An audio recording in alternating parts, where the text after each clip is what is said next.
Du bout des ondes, bonjour. Ici votre coach, Dr Louis Moïse Amosso. Je suis venu aujourd'hui vous donner une parole très encourageante de la part du Seigneur. Veille sur tes yeux et sur tes oreilles. Veille sur tes yeux et sur tes oreilles. Chers amis, vous savez que les yeux et les oreilles font partie des organes de sens les plus nobles, les plus utiles dans le corps humain. Si vous n'avez pas des yeux, par exemple, vous ne pouvez pas voir ce qui se passe autour de vous. Vous ne pouvez pas vous déplacer, vous ne pouvez rien faire. Si vous n'avez pas des oreilles qui fonctionnent également, vous n'allez pas entendre ce que les autres vous disent. Vous serez donc en difficulté par rapport aux informations qui parviennent par l'oreille. Et je voudrais vous dire que à travers vos oreilles et à travers vos yeux, on peut décider de votre présent ou de votre futur. Vous pouvez être heureux ou malheureux en fonction de ce à quoi vous êtes exposé au quotidien, ce qu'on vous montre au quotidien ou ce que vous entendez au quotidien.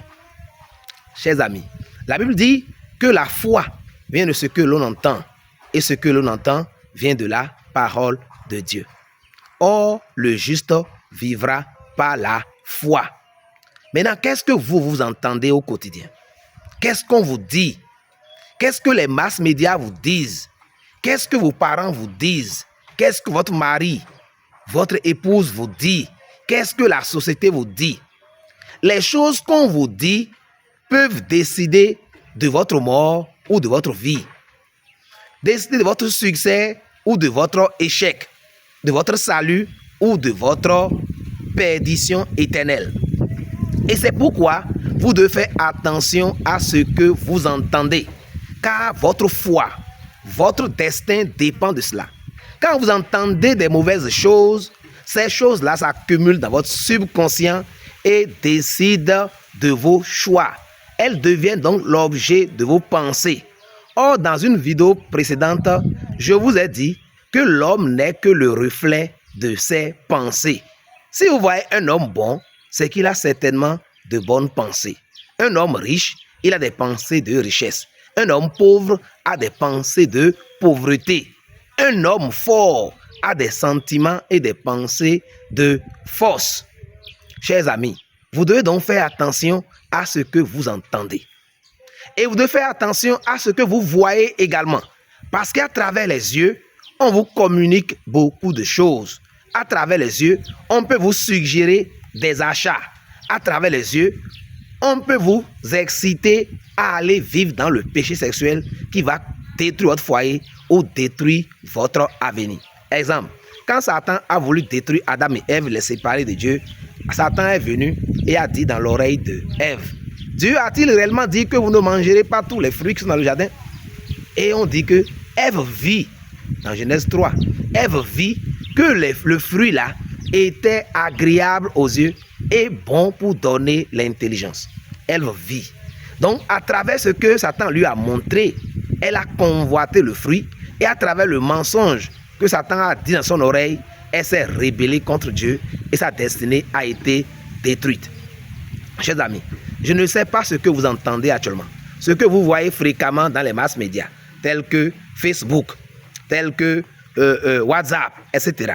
Vous devenez ce que vous entendez et vous devenez ce que vous voyez. Parce que ces choses-là influencent vos pensées. C'est très important. Jésus dit, les adultères, les voleurs et tout ce que vous connaissez de méchants, ils tirent cela de leur cœur. C'est de leur pensée qu'ils manifestent ces mauvaises choses-là. Mais comment nos pensées deviennent mauvaises? Elles deviennent mauvaises grâce à ce que nous voyons ou grâce à ce que nous entendons. Et c'est la technologie qu'utilisent les masses médias. Vous allez voir que à travers les publicités, vous n'avez pas envie de manger un repas, on vous montre un repas et en même temps cela crée en vous le désir de manger. Vous n'avez pas de désir sexuel, on vous montre des filles avec la poitrine nue ou avec les fesses nues et cela crée en vous des désirs sexuels. C'est ainsi que vous allez voir des hommes sérieux devenir adultères. Des hommes, des jeunes filles sérieuses devenir n'importe quoi parce qu'elles ont regardé, ils ont écouté la mauvaise personne. Sachez-le clairement. La Bible dit Tel il a pensé, tel est l'état de son âme. Et la Bible dit également que celui qui fréquente les sages devient sage et celui qui fréquente les insensés s'en trouve mal. Comment? Le sage va t'influencer par ce qu'il dit et par ce qu'il te montre. De même, l'insensé va t'influencer par ce qu'il te dit et par ce qu'il te montre. Et c'est pourquoi, si aujourd'hui, tu as envie de changer ton histoire, tu as envie d'améliorer ton foyer, améliorer ton équipe, améliorer tes performances, tu dois donc choisir des personnes qui ont la même vision que vous, des personnes qui peuvent t'aider à grandir à travers leur dit et à travers ce qu'ils te montrent. Car tu deviens exactement ce que tu penses. Mais ce que tu penses dépend de ce que tu vois et ce que tu entends au quotidien. Fais donc attention à tes compagnons. Tes compagnons négatifs peuvent être ton portable que tu utilises, les films que tu regardes, les chansons que tu écoutes. Toutes ces choses-là ne sont pas anodines. Elles nous font des suggestions à notre subconscient. Le subconscient, d'accord, l'esprit subconscient consomme tout. Si vous envoyez des bonnes choses, elle capte les bonnes choses pour votre bien. Vous envoyez des mauvaises choses, elle capte les mauvaises choses pour votre bien. Donc faites attention à ce que vous regardez. Les jeunes qui veulent être purs, évitez la pornographie, évitez les images de nudité qu'on nous montre dans les réels. Fuyez les mauvaises compagnies, écoutez les hommes positifs qui vous encouragent à l'excellence, qui vous encouragent à la sanctification, qui vous encouragent à la fidélité, qui vous encouragent à l'honnêteté. Faites de vos compagnies et fuyez les mauvaises compagnies et votre avenir changera radicalement. C'était votre coach, Dr. Louis Moïse Amossou. Je suis venu vous dire, faites attention à ce que vous voyez, à ce que vous entendez, car votre avenir en dépend. Shalom.